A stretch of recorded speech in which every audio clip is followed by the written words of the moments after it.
नमस्कार, आप देख रहे हैं प्रदेश का सबसे भरोसेमंद news channel India news Uttar Pradesh Uttarakhand और मैं हूं आपके साथ सौरभ त्रिपाठी। हमारी खास पेशकश G20 को मां गंगा ने बुलाया है के साथ बहुत बहुत आपका स्वागत है।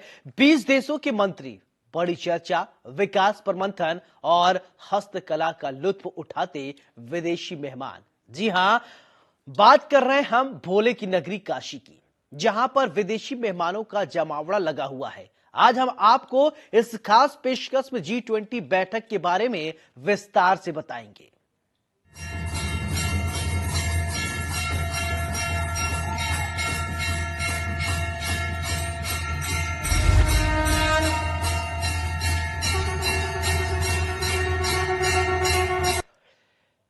काशी में G20 देशों के सम्मेलन में शामिल होने पहुंचे विदेशी प्रतिनिधियों के दल ने रविवार की शाम विश्व प्रसिद्ध मां गंगा की आरती देखी और रोमांचित हो उठे।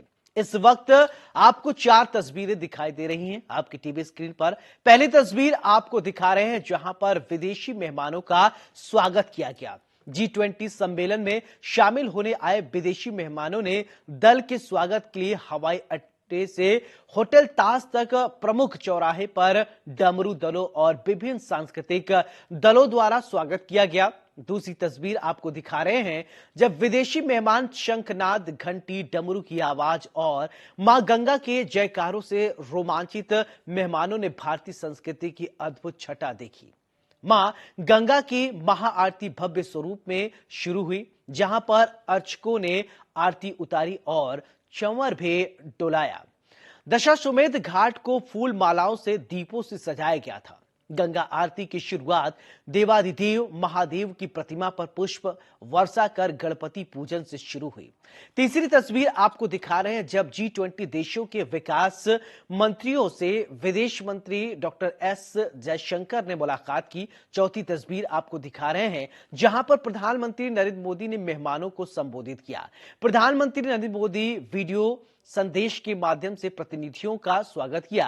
बैठक में दुनिया की अर्थव्यवस्था में अहम भूमिका निभाने वाले G20 देशों के विकास मंत्रियों ने भारत की वसुधैव कुटुंबकम की धारणा को आत्मसात किया और सभी तरह की चुनौतियों से एक परिवार की तरह पार पाने की प्रस्ताव पर मुहर लगाई। भारत की तरफ से एक धरती, एक परिवार, एक भविष्य का प्रस्ताव रखा गया और इस पर अंतर्राष्ट्रीय समुदाय ने सहमति जताई है। हस्तकला संकुल में विदेश मंत्री डॉक्टर एस जयशंकर की अध्यक्षता वाले सम्मेलन में दक्षिणी गोलार्ध सहित दुनिया भर के सभी देशों की चुनौतियों पर चर्चा की गई। साथ ही कहा गया कि एक परिवार, एक भविष्य और एक पृथ्वी के संकल्प के साथ आगे बढ़ना है। कोरोना महामारी की स्थिति, जलवायु परिवर्तन और जरूरतमंद लोगों की मदद के वैश्विक प्रयासों को बढ़ाने पर सहमति बनी। काशी की छटा अलग अलग देखने को मिली है। ये तस्वीर आप देख रहे हैं किस तरीके से काशी में अलग अलग चीजें देखने को मिली है। चलिए अब आपको ग्राफिक्स के जरिए दिखाते हैं कि कार्यक्रम में कौन कौन शामिल हुए।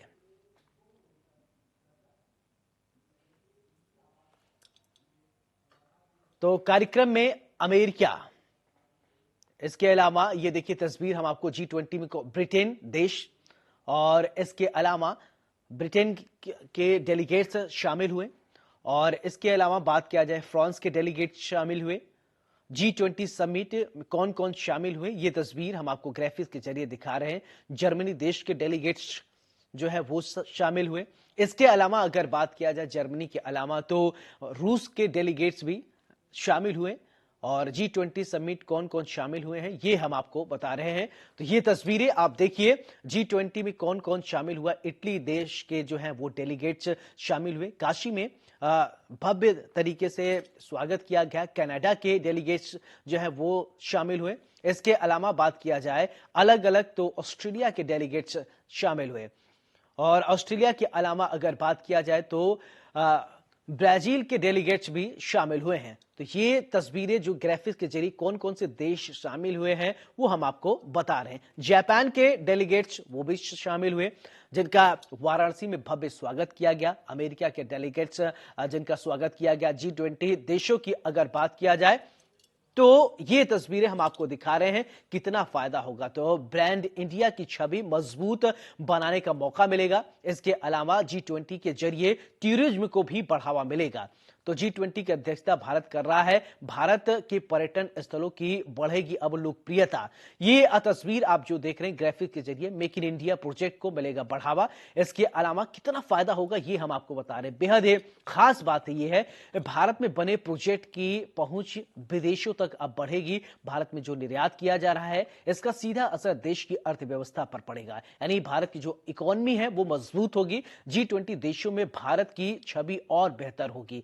और इसके अलावा बात किया जाए तो भारत की में और देश भर दुनिया भर में आतंकवाद पर भी अब लगाम लगाने की कोशिश, भारत से संदेश जाएगा। तो ब्रांड इंडिया की छवि में और मजबूती होगी, क्योंकि भारत ने वसुधैव कुटुंबकम का जो ये थीम रखा है। भारत में ये कहा जाता है कि वसुधैव कुटुंबकम, पूरी दुनिया एक है। भारतीय संदेश देने की भी कोशिश कर रहा है। तो G20 सम्मेलन की अगर बात किया जाए, अध्यक्षता भारत को कितना फायदा हो रहा है, ग्राफिक्स के जरिए हम आपको बता रहे हैं कि मेक इन इंडिया प्रोजेक्ट को जो है वो बढ़ावा मिलेगा, यानी स्वदेशी चीज जो है उनको बढ़ावा मिलेगा। साथ ही भारत में बने प्रोडक्ट की जो है पहुंच विदेशों में बढ़ेगी। ये जो ग्राफिक्स के जरिए आप देख रहे हैं बेहद ही अहम बातें हैं। इसका सीधा असर देश की अर्थव्यवस्था पर पड़ेगा। जब यहां पर आवागमन के साथ साथ विदेशों में जब ट्रांसपोर्टेशन बढ़ेगा, इसके अलावा जो है वो चीजें बढ़ेंगे। चलिए बढ़ते हैं अब आगे, आपको बताते हैं। तो ये चीजें जो हैं ग्राफिक के जरिए हम आपको बता रहे हैं G20 में कैसे कैसे चीजें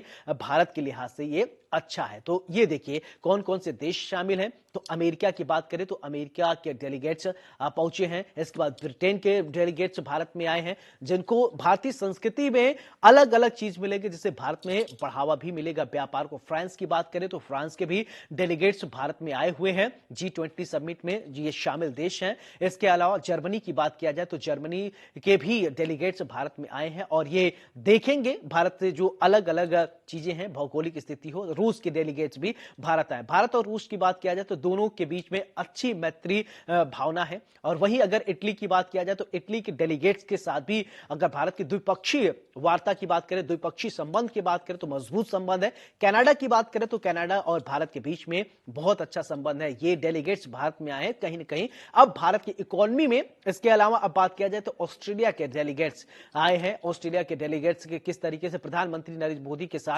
बॉन्डिंग है, यह भी आपने हाल ही में देखा। ब्राजील की अगर बात करें तो ब्राजील के भी डेलीगेट्स भारत में आए हैं। और भारत की अगर बात किया जाए तो भारत और जापान, जापान को कौन भुला सकता है कि जापान और भारत का किस तरीके से संबंध है। यानी इस G20 देशों की अगर बात किया जाए तो ब्रांड इंडिया की छवि मजबूत बनाने का पूरा मौका है। और भारत को अध्यक्षता इस बार मिली है। G20 के जरिए टूरिज्म को बढ़ावा मिलेगा। अगर बात किया जाए भारत की तो भारत की में पर्यटन, क्योंकि ये जो डेलीगेट्स 20 देशों के जो डेलीगेट्स आए हैं वो देखेंगे भारत की संस्कृति क्या है, भारत का कल्चर क्या है, भारत में व्यापार किस तरीके से। अलग अलग राज्यों में जो ये डेलीगेट्स जा रहे हैं तो वो राज्यों के लिए एक संजीवनी होगी। चाहे वो उत्तराखंड की बात किया जाए, चाहे मध्य प्रदेश की बात किया जाए, चाहे उत्तर प्रदेश की बात किया जाए और चाहे हरियाणा की बात किया जाए। अलग अलग राज्यों में डेलीगेट्स गए और उनका उसी कल्चर के हिसाब से स्वागत किया गया। हरियाणा में अभी आपने हाल ही में देखा जब विदेशी मेहमान आए तो हरियाणवी कल्चर से स्वागत किया गया। मध्य प्रदेश में अभी देखें किस तरीके से मध्य प्रदेश की कल्चर से। और इसी तरीके से वसुधैव कुटुंबकम के सामने भारत की अगर बात किया जाए तो भारत की जो छवि है वो निखर कर संवर कर सामने आई है। और बात किया जाए उत्तर प्रदेश की, उत्तर प्रदेश गंगा जमुनी तहजीब के लिए जाना जाता है। उत्तर प्रदेश की अगर बात करें, मुख्यमंत्री योगी आदित्यनाथ लगातार ये कोशिश कर रहे हैं कि निवेशकों को उत्तर प्रदेश में बढ़ावा मिले। इन्वेस्टर समिट का यही एक जीता जागता प्रमाण है। और इस G20 सम्मेलन के बाद से भी जो पर आएंगे ये डेलीगेट्स वो देखेंगे कि उत्तर प्रदेश में किस तरीके से संभावना है। यानी भारत की कहीं न कहीं अर्थव्यवस्था ये मजबूत होगी। ये भारत के लिए एक गौरव का विषय है कि G20 देशों का जो इस बार अध्यक्षता करने का मौका मिला है वो भारत को मिला है। अब देखने वाली बात यह होगी कि भारत किस तरीके से अपने इस प्रोजेक्ट को पूरा करता है। ये काशी की अगर बात किया जाए तो काशी जो कि प्रधानमंत्री नरेंद्र मोदी का संसदीय क्षेत्र है, वहां पर G20 सम्मेलन हुआ, वहां के डेलीगेट्स आए। अभी काशी में गंगा आरती को देखा। इसके अलावा हम आपको लगातार बता रहे हैं कि भारत में G20 की अध्यक्षता से क्या क्या फायदा होने वाला है। ये ग्राफिक के जरिए आप मेरे राइट साइड स्क्रीन पर फ्लैश होता देख रहे हैं, लगातार मेक इन इंडिया प्रोजेक्ट को बढ़ावा मिलेगा। इसके अलावा अगर बात किया जाए तो लगातार जो है वो भारत की इकोनॉमी मजबूत होगी। भारत में बने प्रोजेक्ट की पहुंच अब विदेशों तक होगी, यानी एक्सपैंड करेगा भारतीय कल्चर। भारत की अगर बात करें अर्थव्यवस्था भी मजबूत होगी। भारतीय कल्चर जो है विश्व पटल में जाएगा, क्योंकि भारत को विश्व गुरु इसलिए कहा जाता है कि भारतीय कल्चर जो है वो दुनिया भर में एक अनूठा कल्चर है। और भारत के अलग अलग राज्यों की अलग अलग खूबसूरती है। चाहे वो आप किसी भी राज्य को उठाइए, चाहे उत्तर प्रदेश, हरियाणा, मध्य प्रदेश, छत्तीसगढ़, जिस भी राज्य में आप जाएंगे तो ये जो G20 के डेलीगेट्स आए हैं वो भारत को समझेंगे, उनको समझने के एक मौका मिलेगा। तो ये वाराणसी की अगर बात किया जाए तो वाराणसी में G20 की ये जो बात है वो निकलकर सामने आई है। बहरहाल अब एक एक चीज हम आपको बता रहे हैं कि G20 की अध्यक्षता से भारत को कितना फायदा हुआ। भारत की अगर बात किया जाए, थोड़ा अगर मैं आपको पीछे ले चलता हूं कि G20 तो अभी भारत का है। भारत को सोने की चिड़िया इसलिए कहा जाता है, इसलिए कहा जाता था कि भारत में तमाम तरीके की संभावनाएं हैं। भारत में तमाम तरीके की संभावना थी। भारत में अगर बात करें तो हमारे देश की जो मिट्टी है, उर्वरक की अगर बात किया जाए तो बहुत अच्छी है। और इसके अलावा गंगा क्षेत्र से जहां से जुड़ी हुई मिट्टी है, वहां की उर्वरकता की अगर बात किया जाए, वहां की उर्वरकता बहुत ज्यादा है। इसके अलावा भारत में जो चीजें निर्मित हो रही हैं, स्वदेशी चीजें, मेक इन इंडिया को लगातार प्रधानमंत्री नरेंद्र मोदी इसको आगे बढ़ा रहे हैं। तो मेक इन इंडिया की जो छवि है वो सुधरेगी, क्योंकि यह कहा जा रहा है कि अगर स्वदेशी चीजें सुधरेंगी तो बहुत सारी चीजें बढ़ेंगी। तो ये G20 अगर बात किया जाए अध्यक्षता से भारत को क्या फायदा हो रहा है, तो भारत के फायदा की बात हम कर रहे हैं। अध्यक्षता के अलावा अगर बात किया जाए कि भारत की इकोनॉमी अगर बात करें, इकोनॉमी के साथ अब देखिए मेरे राइट साइड में फिर वो स्क्रीन हम आपको बता रहे हैं G20 में कौन कौन देश जो शामिल है, अमेरिका, ब्रिटेन, इसके बाद ब्राजील, फिर अलग अलग देश। तो अब मेरे सहयोगी पंकज चतुर्वेदी वाराणसी से जुड़ रहे हैं। पंकज, आपसे समझना चाहेंगे कि G20 समिट के जो डेलीगेट्स हैं वाराणसी में पहुंचे, गंगा आरती, महा आरती देखे, क्या कुछ अपडेट आपके पास?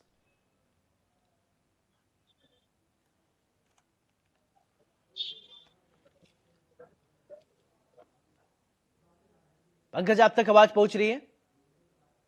जी जी बताएं, फिर से प्रश्न दोहराएं। मेरा सवाल ये कि G20 देशों के जो हैं वो डेलीगेट्स आज काशी में पहुंचे, गंगा महाआरती देखा, और देखा जाए संभावनाएं जो हैं वो बहुत सारी बड़ी हैं। कैसा अनुभव रहा उनका, किस तरीके का नजारा आपको देखने को मिला? जी बिल्कुल, देखिए जिस तरीके से 200 की संख्या में जो लगभग जो डेलीगेट्स थे उसमें विदेशी मीडिया के लोग भी थे, और साथ ही जो G20 देश के जो सदस्य थे वो थे, और 9 अन्य जो अतिथि देश के थे वो भी साथ में थे। तो सबका जो बनारस का जो अनुभव था, जो काशी के बारे में लोगों ने सुना था कि प्राचीनतम शहर में काशी गिनी जाती है, तो यहाँ की गंगा आरती देख के वो एकदम अभिभूत थे, एकदम प्रसन्नचित थे। तो बनारस अपने आप में बहुत महत्वपूर्ण हो जाता है, क्योंकि अति प्राचीन तो है ही, हाँ। साथ ही प्रधानमंत्री नरेंद्र मोदी का संसदीय क्षेत्र भी बनारस है, और काशी के सांसद होने के नाते प्रधानमंत्री ने जो खुद जो है उद्घाटन सत्र को संबोधित किया, बिल्कुल। विजुअली वर्चुअली वो जुड़े और लोगों को संबोधित किए। तो देखिए पंकज, मैंने जैसा कि सुना है कि वाराणसी को कहा जाता है कि दुनिया का पहला बसा हुआ शहर है। यह भी एक तथ्य है। जहां भोले की नगरी है और संस्कृति की बात किया जाए तो भारतीय संस्कृति में वाराणसी की एक अलग ही छटा है। जी बिल्कुल, देखिए बनारस के बारे में कहा जाता है कि सबसे जो प्राचीनतम जीवन शहर बनारस है। बनारस के बारे में कहा जाता है कि 5000 वर्ष पुराना शहर बनारस है। और जैसा आपने बताया कि सही बात है कि शायद जो सबसे पहला शहर है, जो प्राचीनतम शहर जिसे कहा जाता है बनारस है, जिसका इतिहास 5000 वर्ष पुराना बताया जाता है। तो इसलिए बनारस का विशेष महत्व है। धर्म और अध्यात्म की नगरी इसीलिए कही जाती है बनारस। इसीलिए शिक्षा की राजधानी बनारस को कहा जाता है कि बनारस में 3 यूनिवर्सिटीज भी हैं। तो बनारस के सांसद भी हमारे देश के प्रधानमंत्री हैं, लगातार दूसरी बार प्रतिनिधित्व कर रहे हैं बनारस का लोकसभा में। तो देखिए इसलिए, और बनारस में जैसे पहली बार ऐसा हुआ कि G20 जैसा जो बड़ा आयोजन बनारस में हुआ। इसके पहले भी बता दूं कि 17 से 19 अप्रैल जो पहला जो वैज्ञानिकों का एक G20 सम्मेलन हुआ था, वो भी बनारस में हुआ था। उसके बाद अभी ये जो इंटरनेशनल जो डेवलपमेंट मिनिस्टर थे, उनकी ये मीटिंग थी, उसमें तमाम तरीके से चर्चाएं हुई। आबादी से कैसे निपटना, जो बढ़ती आबादी, जो जनसंख्या है, वो एक चिंता का विषय बन रहा है। उसको देखते हुए कोविड के बाद बहुत सारी समस्याएं आई हैं। और अगर हम दूसरी तरफ बात कर लें, अमेरिका और जो माफ कीजिएगा, रशिया और यूक्रेन का जो युद्ध है उसके बाद इंटरनेशनल लेवल पे बहुत ज्यादा दिक्कतें परेशानियां आई हैं। कई देश अलग अलग गुट में बटे हुए हैं, तो उसको देखते हुए देखिए बहुत ही महत्वपूर्ण बैठक थी। जिस तरीके से बताया कि इंटरनेशनल जो डेवलपमेंट मिनिस्टर्स जी। जो आए थे यहाँ पे, जो हम्म। 20 जो कंट्रीज, तो वो उस हिसाब से बहुत ही महत्वपूर्ण ये बैठक रही है। बिल्कुल। और जैसे मैंने बताया कोविड के बाद बहुत सारी दिक्कतें परेशानियां बढ़ी, उसको देखते हुए प्रधानमंत्री ने भी इस चीज को कहा कि बनारस बहुत बड़ा सौभाग्यशाली है। बनारस में G20 का जो आयोजन किया गया, उसके अलावा बनारस से जो प्रधानमंत्री का जो सबसे बड़ा एक बात था कि बनारस से बहुत कुछ सीखने को मिलता है, क्योंकि सबसे जीवंत शहर है, प्राचीनतम शहर है, शिक्षा की राजधानी है, अध्यात्म की राजधानी है। तो कुल मिला के जो G20 का जो आयोजन हुआ है वो बेहद ही बनारस के लिए भी सौभाग्यशाली, बनारस के लोग भी सौभाग्यशाली रहे कि G20 जैसा जो बड़ा आयोजन बनारस में किया गया और जिसकी अध्यक्षता बिल्कुल। देश के पंकज, विदेश मैं मंत्री आपका ध्यान एस जयशंकर इस यहाँ तरफ भी आकर्षित करना चाहूंगा। बनारसी साड़ी की अगर बात किया जाए तो विश्व प्रसिद्ध है, बनारसी पान विश्व प्रसिद्ध है। और कल्चर के अलावा अभी आप यूनिवर्सिटी बता रहे, BHU यूनिवर्सिटी को कौन भुला सकता है। यानी जो डेलीगेट्स आए हैं, लोकल फॉर वोकल को जहां एक तरफ प्रधानमंत्री ने प्रमोट किया, अब विश्व पटल पे यह भी देखने को मिलेगा बनारस की जो संस्कृति है, बनारस में जो हथकरघा उद्योग हो या अन्य जो उद्योग है, कुटीर उद्योग, उसको भी डेलीगेट्स के सामने पेश किया जाएगा, तो वो कहीं ना कहीं जो है विश्व पटल पर निखर कर सामने आएगा। जी बिल्कुल। देखिए जिस तरीके से जो अगर जो बीच में पहला जो सत्र के बाद थोड़ा सा इंटरवल जो हुआ था बीच में, लंच सेशन था, उस दरमियान दीनदयाल हस्तकला जिसे ट्रेड फैसिलिटेशन सेंटर भी कहा जाता है, वहां पे जो काष्ठ कला की जो चीजें थी उसको भी जो डेलीगेट्स आए थे वो देखे, और तमाम वहां पे कई स्टॉल्स भी लगे हुए हैं। वो जो आपने बताया लोकल फॉर वोकल को बढ़ावा देने के लिए, तो वहां पे कई ऐसे स्टॉल्स लगे हैं। जैसे हम बनारसी साड़ी की बात कर ले, जो काष्ठ कला की जो खिलौने उनकी बात कर लें, तो तमाम तरीके की चीजें जो है जो डेलीगेट्स देखे, जो उनको बहुत ही भाया, उनको मन भावन उनको लगा, वो सब चीज देखिए। तो निश्चित रूप से बनारस, जैसे आपने बताया साड़ी की बात करी, हम चाहे बनारसी जो काष्ठ कला उद्योग जैसे जो खिलौनों की बात कर लें, साथ ही आपने बताया जो बनारसी खान पान है, खाने का जो है वो भी एक अपना अलग स्थान बनारस में रखता है। तो पान तो विश्व प्रसिद्ध है बनारस का, साड़ी के साथ साथ पान भी लोग बहुत बनारस का चाव से खाते हैं। और 3 जो विश्वविद्यालय जैसे मैंने बताया, काशी हिंदू विश्वविद्यालय एशिया का बिगेस्ट यूनिवर्सिटी कही जाती है, बनारस में ही जो है स्थापित है। उसके अलावा 2 जो है यूनिवर्सिटी जो राज्य सरकार की है, संपूर्णानंद संस्कृत विश्वविद्यालय, जिसकी जो कवायद की जो गई उसको केंद्रीय विश्वविद्यालय बनाने का प्रयास किया जा रहा है, क्योंकि प्रधानमंत्री नरेंद्र मोदी जब पिछले दौरे बनारस पे आए थे, तो संपूर्णानंद संस्कृत विश्वविद्यालय के उन्होंने जनसभा को संबोधित किया था। उसके बाद आपको बता दूं कि वापस से जब उनका सभा समाप्त हो गई, वापस से बिना प्रोटोकॉल के प्रधानमंत्री नरेंद्र मोदी फिर से आते हैं और उसके बारे में और जानकारी लेते हैं। जो पुराने जो उनके प्राचीन कक्ष थे वहां जाते हैं, वहां की जो पांडुलिपियां रखी है उनको देखते हैं। उसके बाद जो उन्होंने अधिकारियों को एक निर्देशित किया, उनको एक चलिए ठीक बताया है कि आप इसके बारे में। चलिए पंकज, तमाम जानकारी के लिए आपका बहुत बहुत शुक्रिया। तो मां गंगा ने बुलाया है, विदेशी डेलीगेट्स आए, देखिए कि किस तरीके से कल्चर है वाराणसी के। यहां रुकने छोटे से ब्रेक के लिए, जल्द हाजिर होते हैं।